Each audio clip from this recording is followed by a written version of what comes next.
Assalamu alaikum. Thank you everybody for watching this video. Today I will show how to make a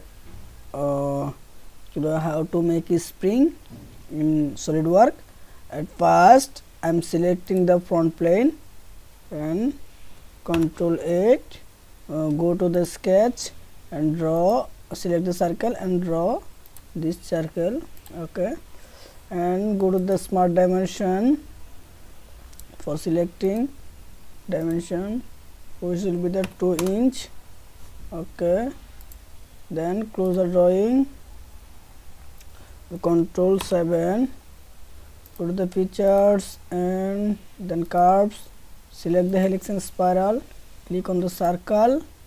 Okay, the circle is created. So it will be the pitch will be the 1.5 inch, the revolution will be 10, and the start angle will be 90 degree, and it will be the clockwise. So okay, click, then it's created.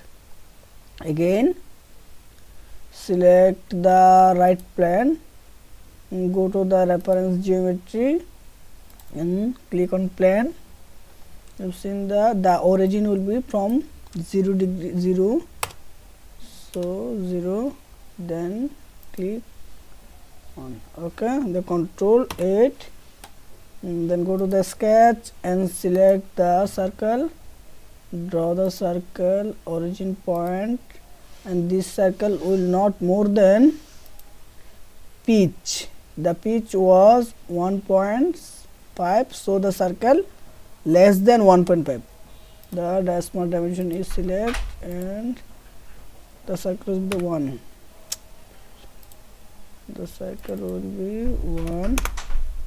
Okay, then okay, close the drawing and go to the features, select the swept, select this swept, click on circle, another click on line. Okay, the spring is done. Control 7, Control 8. Thank you everybody for watching.